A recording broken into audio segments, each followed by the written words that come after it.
Okay, welcome to the podcast that shall not be named until I can come up with a name.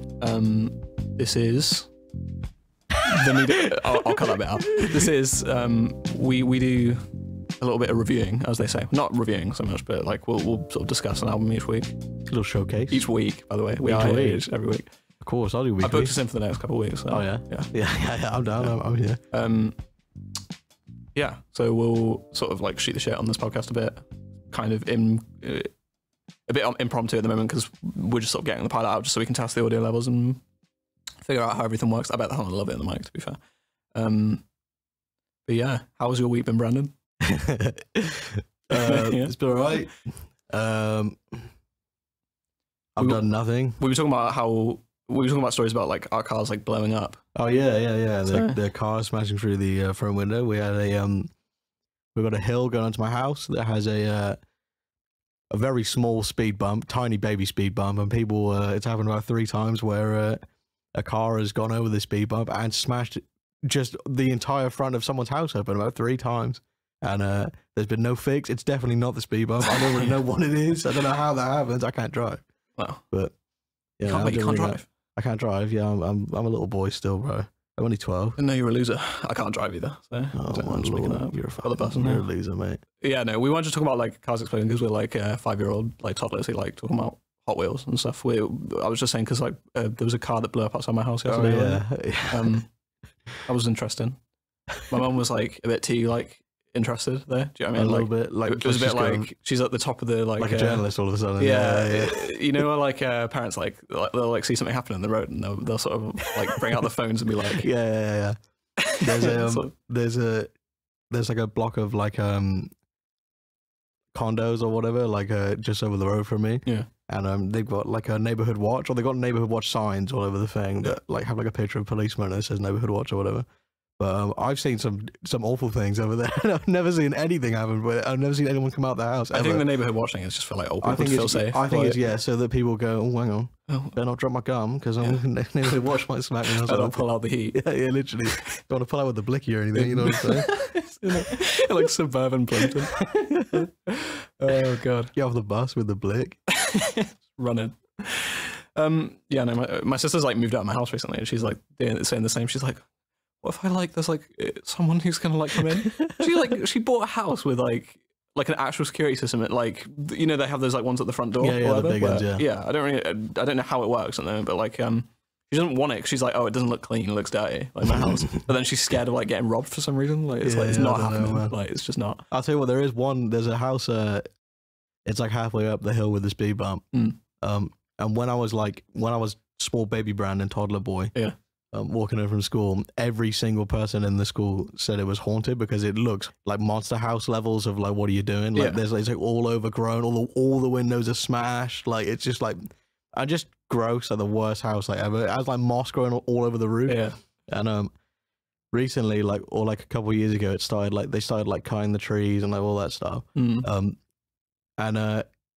only found out that basically it's because 2 brothers own it, and one of them was like, can we renovate it so that we can sell it? And the other one's like, no, I like it how it is. Like he's actually like never cracker. Like he's actually like, no one touch it. I don't want anyone touching it. It's like the scary. It was terrible. When I was little, we used to literally, there was like stories of like people just like kids getting like dragged in there and stuff. Like it literally was like awful. Like, but yeah, it turns out it's just some brother is like proper. There was this like abandoned like shelter like in the woods near like my school. Where, like, what was that? Pardon? Where was that? I can't remember the name.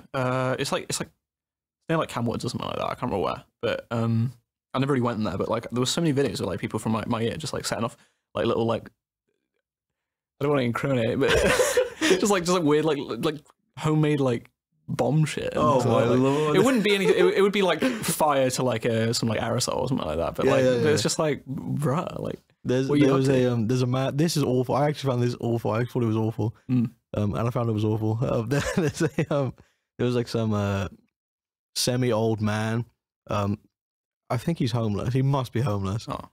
But do you know Radford? Yeah. He used to like walk through Radford, and he like was almost like making it look nicer. Like he he built like a wall to keep to separate the hedges from the pathway. Yeah. He was like cutting the pathway like so that everyone could walk on it. He laid gravel across the whole thing. Yeah. Said it was obvious that it was a path kind of thing. And to stop you getting your shoes muddy and all that. And he used to walk. We used to walk home from school because I used to walk through to go home.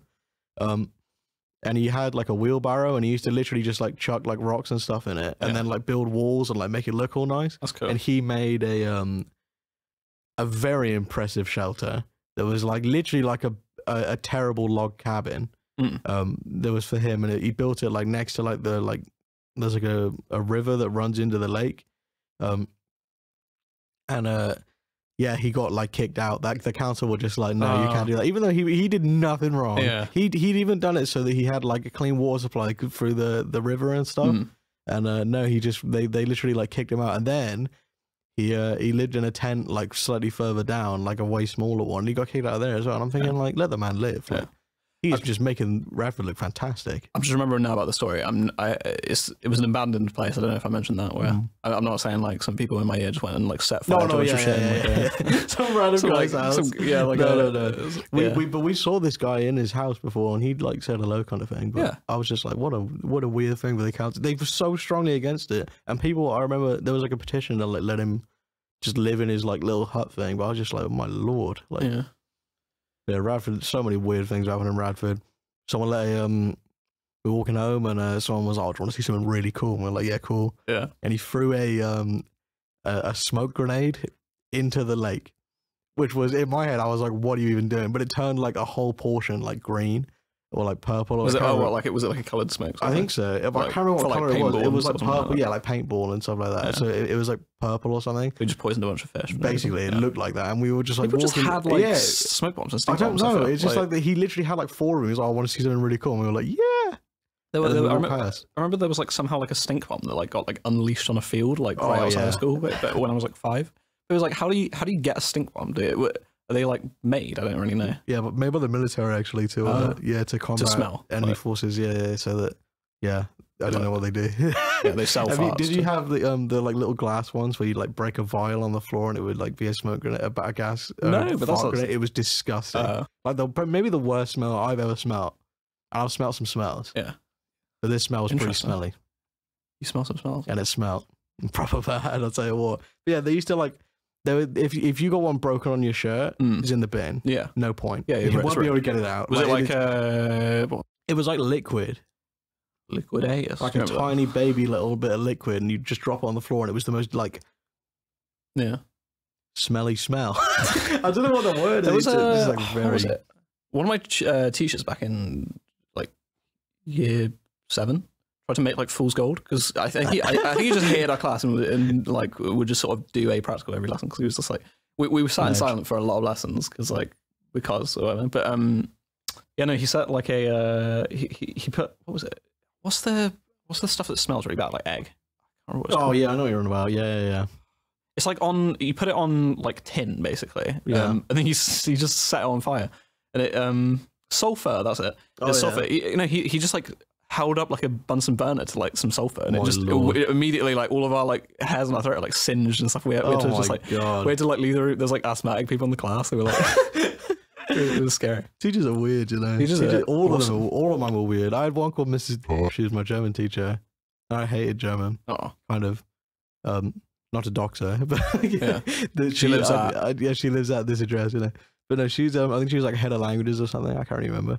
But oh my lord, I just really didn't like it. I don't know why I didn't take to it or whatever. Yeah. But she used to like openly mock me in class, like at everyone. That's me. Because I had her for like years. Yeah. But I'm a chunky fella, and she used to like I laughed. I thought it was funny, but it was pretty gross. I didn't know how she got away with it. What was she? She said something. I remember one time she said something like because on our speaking exams, did you do your speaking exam? Yeah. They taught us to say sentences instead of, we didn't know anything. We just memorized sentences to then say to the people. Yeah. So I'm not saying anything that's real. I'm just saying words. Yeah. And she said, she was explaining that to the class, and then she was like, yeah, you don't actually have to mean the things you're saying or anything. You know, Brandon's is something about football. You wouldn't see Brandon on a football pitch. And I'm thinking, my lord. Didn't you like play rugby? I did for a little bit, yeah. But I just was thinking like, What a weird thing to even say. And then it's like maybe like lessons after that when she got away with it, because I like chuckled because I was like, haha, good one, mate, buddy. We only did like a few quick lessons later, and she said something like, it was just the weirdest, like, how can I make him say it? Like she would say something like, we were learning about places. Yeah. And we did a Brandenburg Gate. Oh yeah. And she's like, this is such a weird like reach. Yeah. She was like, yeah, so if you need to memorize it, just imagine Brandon eating a burger. I'm like, why? You're like, why? Cheers. Thank you. Yeah. But weirdest teacher. German was always interesting. There were for our like speaking exams, we had to like actually like write the stuff. Like it wasn't just like a memorize. There was one where we had to understand like some of the context around things. So like yeah, we did the same thing. Yeah, we had to. I had a friend called we'll call him Jeremy, and Jeremy. He's not called Jeremy, but he's called Jeremy. He's Jeremy who's not very good at German, basically. I see. And he went into the speaking exam. I want to be a final in this situation. He just started speaking English with like a German accent. So he'd be like, "Oh my god, yeah." And the thing is, I'm going to.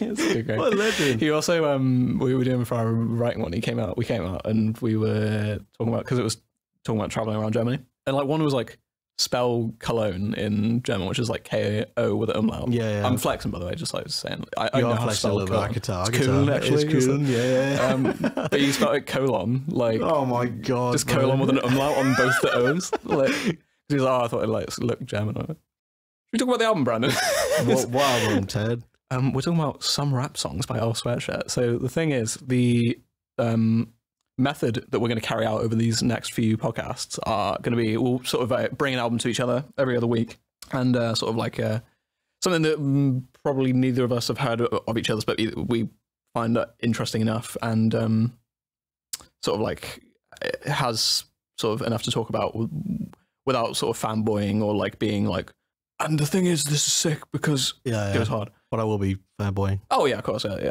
I mean, like that's kind of the point. Do you know what I mean? Yeah. So yeah, we were like, you know, we'll pick an obscure album like OK Computer by Radiohead, or like or My Beautiful Dark Twisted Fantasy by or yeah, College Dropout or something along those lines. Really like hard to reach ones. Yeah. I think some rap songs by Earl Sweatshirt is like it's known, but like it's just far away from palatable by everybody, where you can be like, well, that's not a regular album. Yeah, you know. The guys realized that the recording had cut out at this point. Starting from the beginning with some rap songs by Earl Sweatshirt. Let's keep it professional. I want to rock right now. I want to rock right now. Now. What's it called? Pool stretching or something like that? Yeah, something like that. Paul Wall, I think. All right. DJ Prince Paul. Some rap songs. Like Earl Sweatshirt. Good album. Great album. How did this come about? This album? Well, didn't like his label. Was very sad. Falling out. Yeah, that's why the cover is what it is, because it's from a video. Have you seen the video? The actual video? I remember seeing it and being like, he sat with like navy strange. blue or something. I can't remember who it is. He's just sat opposite someone, and it like just pans to him, and it's like mid pan. They like screen capped it and then like probably like blurred it a little bit more or like sharpened it or something. Yeah. To make that like weird like face or whatever.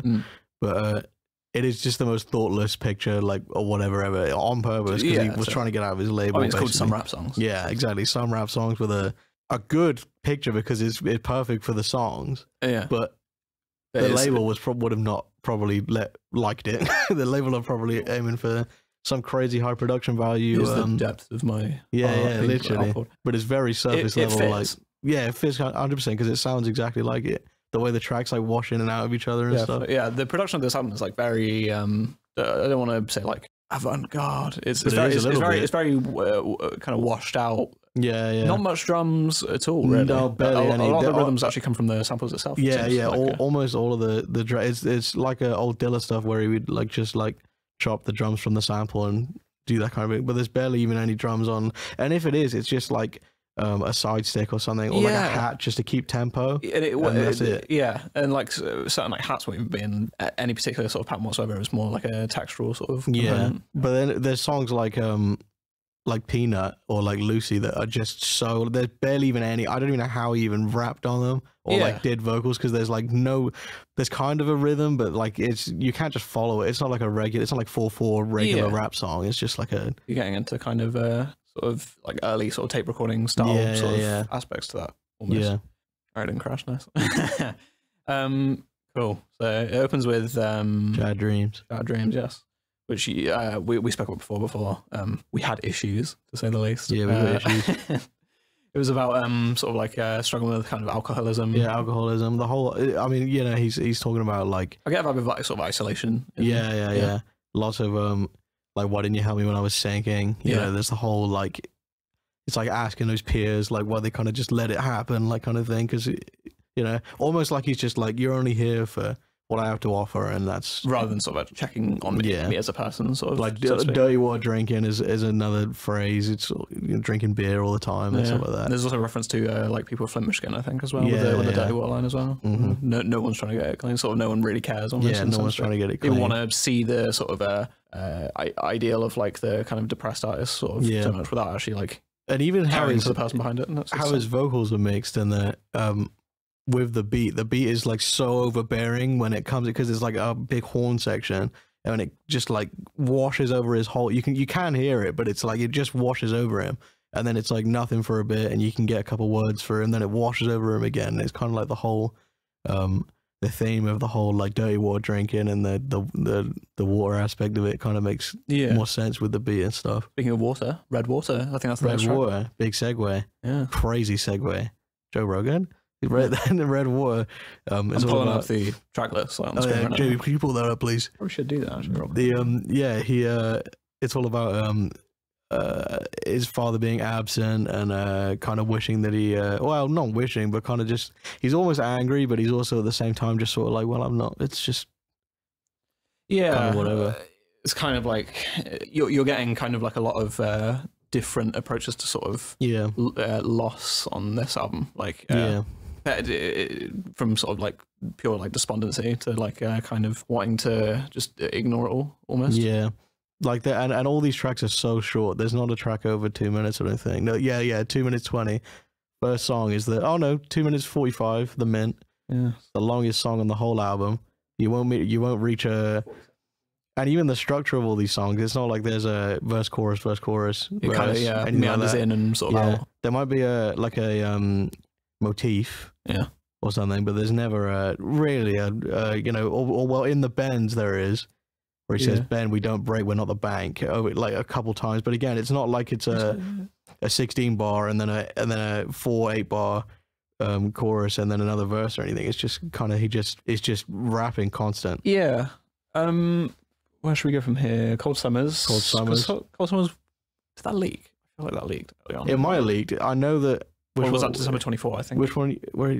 December 24 leak, because he said it used to be called Bad Acid. That's it. Yeah. But yeah, Cold Summers. It's only 1 minute 6. It's just a hard instrumental. Of just piano. I remember I've watched loads of people react to it, and as soon as they watch, they listen to the first two and they're like, "Well, what is this?" Because it doesn't really sound like the same as Doris or anything. No. And then Cold Summers comes on and they're like, "Oh yeah, this is classic," like kind of thing. It's just, it sounds like a grungy hip hop beat kind of. It's got the closest thing to drums on any of them. Is it him doing the ad-libs on that? It always sounds like there's like another person with like a much deeper voice, but that could just be him. I'm not sure. Yeah, I don't know. Yeah, I'm not sure. And you know, it's just getting bars off, crazy bars, and it's just a very dense song. And then it goes into Nowhere to Go, which is the first single. That was the first to come from anything. I was thinking it was the Mint for a second, but no. No, it was Nowhere to Go, because I had never heard of Navy Blue, which is on the Mint, but Nowhere to Go.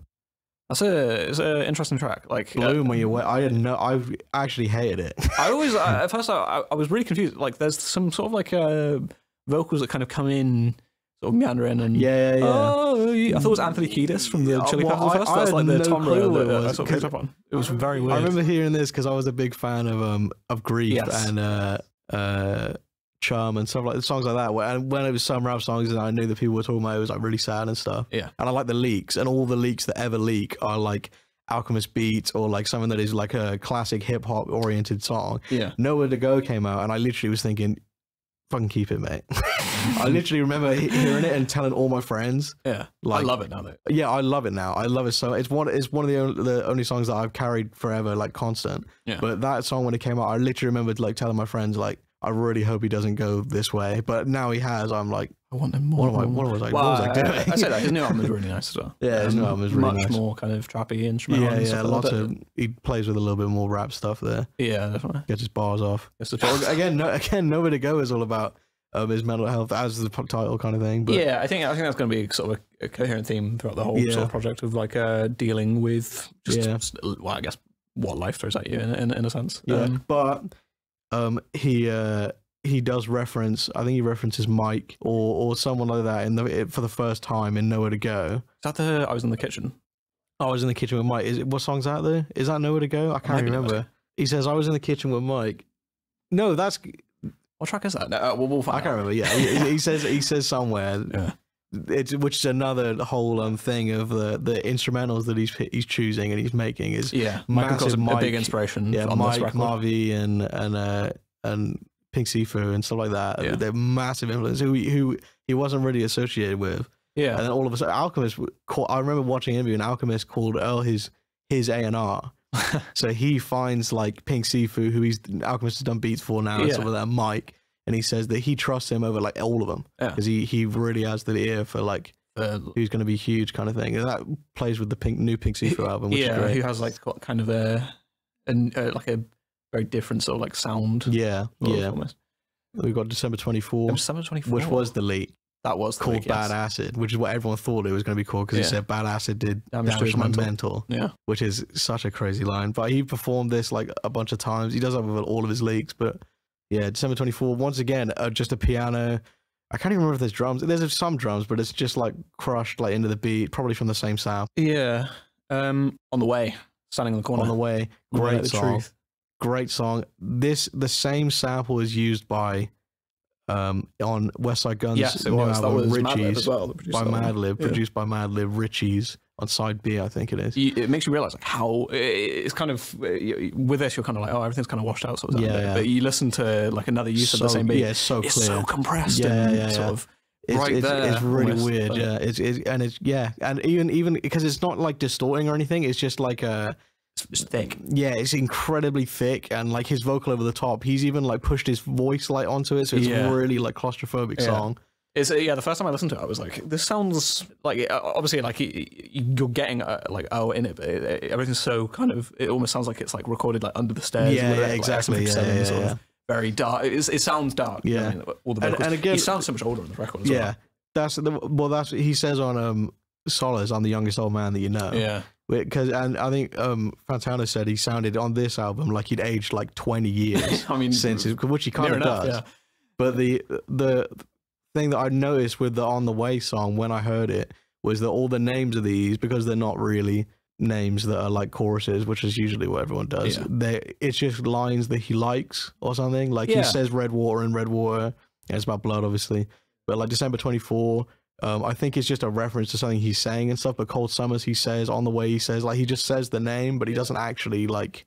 It's not a chorus or anything. It's not like you can easily pick up. Oh, that's probably called the Mint because he says the Mint in it. It's just like no, he just probably liked it. Probably wanted to call it that, which is the Mint, the second single, which introduced a lot of people to Navy Blue, who is crazy Myself nice. included. Me too. Yeah, I'd never okay. heard of Navy Blue, but I didn't know which one he was because they sounded really similar in the Yeah. song. But you can pick it out easily, and I've heard everything that Navy Blue has picked, and I'm just like really I great. listen to Nobles like every other day. Yeah, Basically. yeah, It's so Nobles. good. Yeah, Nobles So is great. good. The whole is it Reprise or Reprise? Am I stupid? I think Reprise. Yeah. Yeah, so- Navy's Reprise is his album yeah. that I listened to last. Is like he's just great. I think he's on Earl's caliber 100%. Like bar heavy. Yeah, for sure. Like he knows what he's doing. They really complement each other. But they're quite similar, but like not Yeah. in a not to be.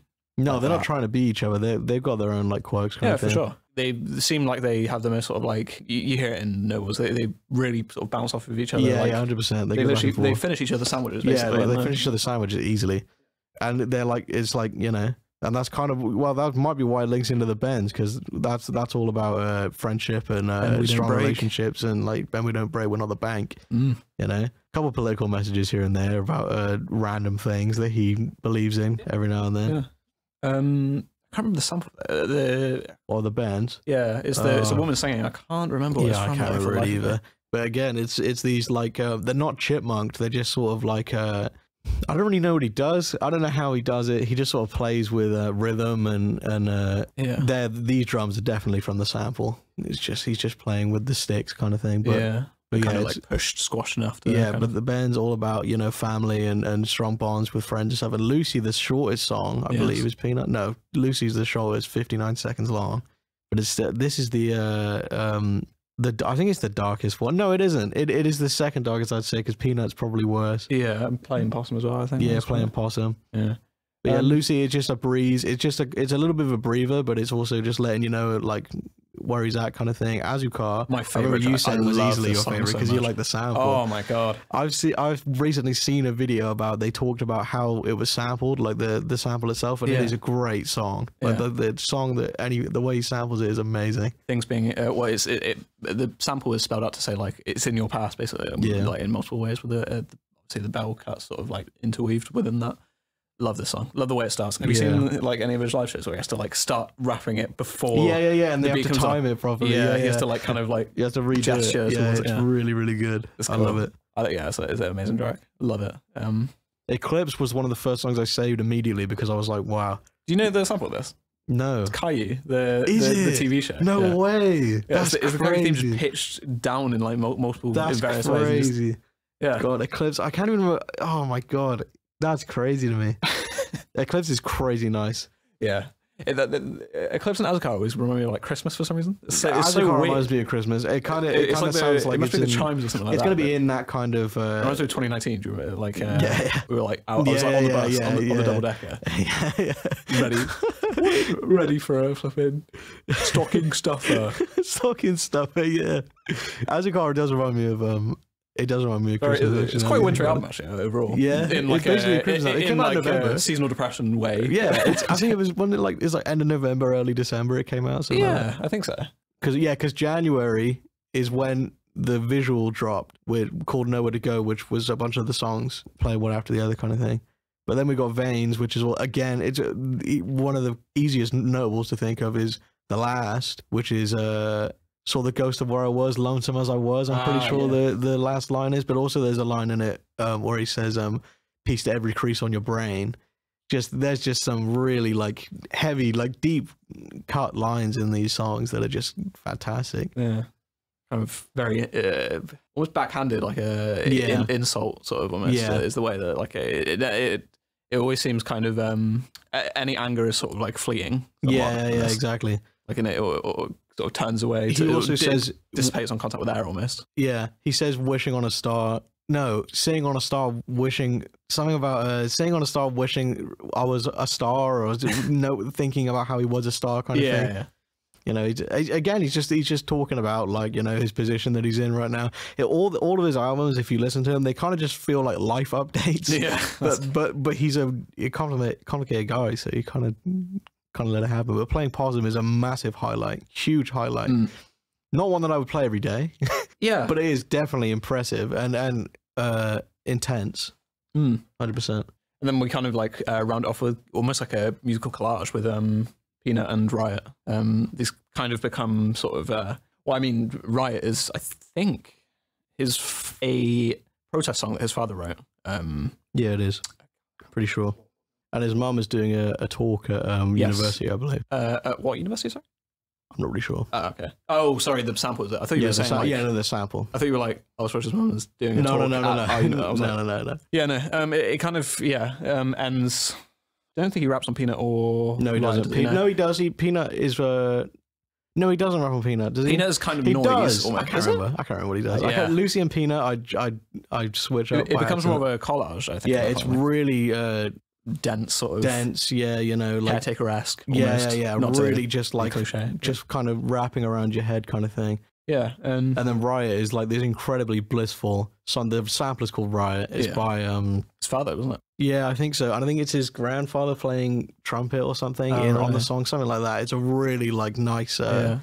But he doesn't do that much to it. But like I think it's someone's played that intentional. before with like the sort of crying out at the end. And it glitches at the end, and there's a couple like glitches and stuff. But I think it's just like he opens the shows with that. I think a lot of the time now. Yeah.